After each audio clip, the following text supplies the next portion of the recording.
tak naprawdę nie lubię, jak coś idzie nie po mojej myśli, ale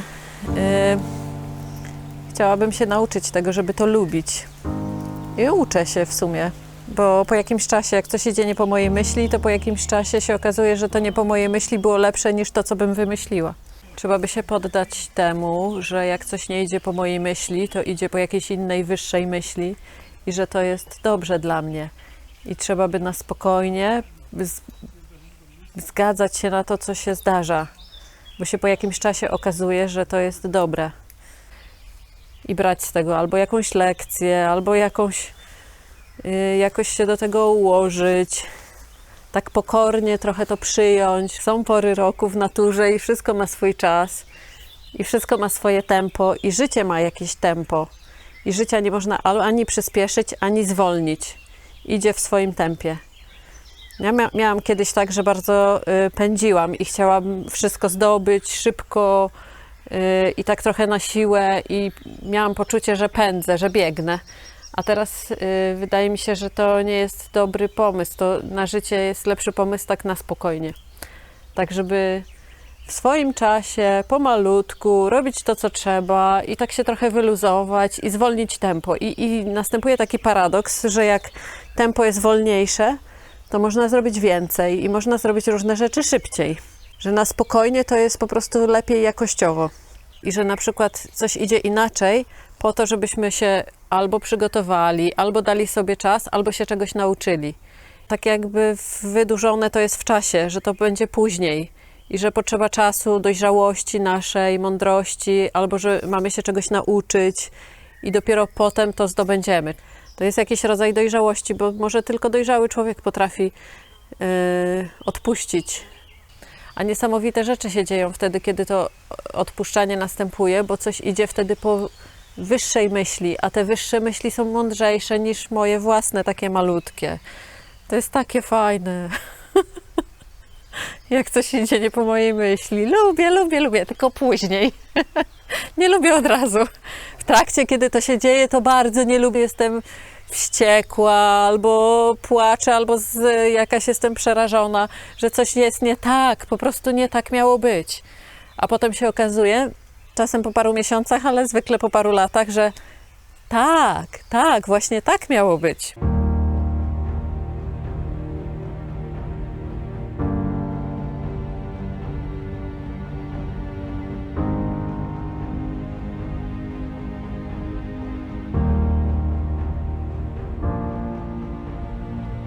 Nie mam flow.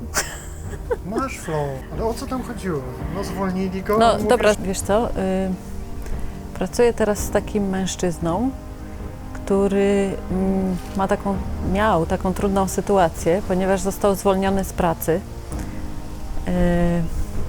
To było nieoczekiwane, bo zwolnili go pomimo tego, że był najlepszym w Polsce pracownikiem, miał najlepsze wyniki w korporacji.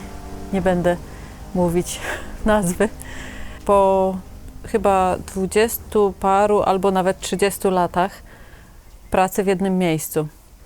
No i można by było powiedzieć, że stała się tragedia, bo było stabilne i spokojne miejsce pracy.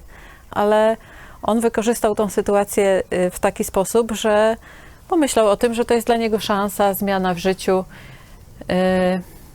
Wymyślił, że stworzy szkołę tańca, że w ogóle ma mnóstwo pomysłów.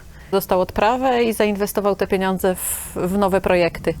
I złożyło się to w czasie z tym, że poznał fajną kobietę i w sumie taka rewolucja życiowa, która mogłaby się wydawać tragiczna, przerodziła się w niesamowitą szansę, dużą taką lekkość i radość stworzenia czegoś nowego. Odwrócił się i popatrzył, tak jak tutaj widać takie piękne widoki, to on zobaczył te szanse i możliwości. Mi się wydaje, że w ogóle w moim życiu więcej rzeczy idzie teraz lepiej, dlatego że ja już jestem bardziej gotowa na to. Teraz się wszystko tak integruje, tak jakby wszystko w odpowiednim czasie przyszło i tak, tylko trochę później niż myślałam. Jak się odpuści, no to się zdobywa taki wewnętrzny spokój. Jest tak fajnie, jest tak na spokojnie, dobra. Bo zgadzam się też na to, żeby działo się coś w zgodzie z naturą, w zgodzie z innymi rzeczami niż sobie wymyśliłam. Czyli to jest takie czasem bardzo piękne. Bo przeszkody na drodze do celu są ważne i potrzebne i one nas wzmacniają i uczymy się różnych rzeczy i to fajnie jest, jak pokonujemy przeszkody i jak jest jakiś cel, że go nie odpuszczamy. Ale czasem rzeczywiście trzeba odpuścić. Nie wiem, czy nie jest tak, że odpowiedź jest tu, w sercu, że mamy takie przeczucie, że idziemy w złą stronę. Możemy się wsłuchać w te wyższe myśli wewnątrz, czyli mamy tam intuicję, jakiś rodzaj sumienia, głos wewnętrzny, który mówi, jak iść, co robić, czy odpuścić, czy iść dalej. Niektórzy pewnie się modlą, niektórzy trochę muszą posiedzieć w ciszy, ale gdzieś tam w środku jest odpowiedź chyba. Nie lubimy takiego słowa pokora, bo się kojarzy z upokorzeniem albo z jakimś rodzajem małości, mniejszości, z jakąś stratą albo bólem.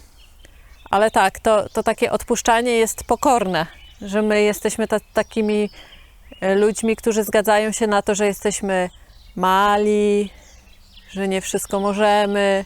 Pokornie, czyli spokojnie, po cichu. Tak, okej, no zgodzić się na to. Teraz chcę zatańczyć.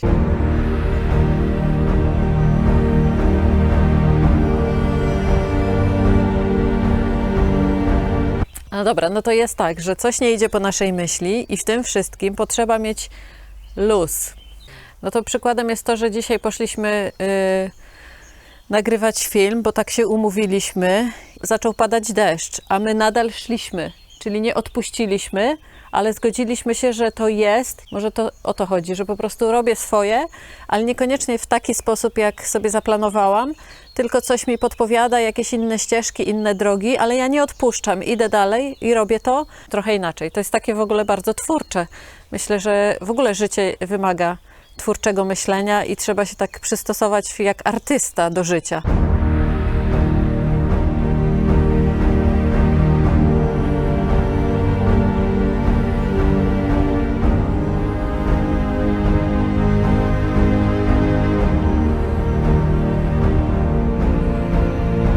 Pewnie tak jest, że paradoksalnie jest wolność w odpuszczaniu, że jak odpuszczamy, to mamy poczucie, że przegraliśmy. O, odpuszczam, nie jest tak, jakbym chciała, ale z drugiej strony dajemy wolność temu, co się wydarzy, takie jakby szerokie horyzonty. I jak odpuszczam, to tak jakby pozwalam sobie na wolność. Coś w tym jest takiego, no.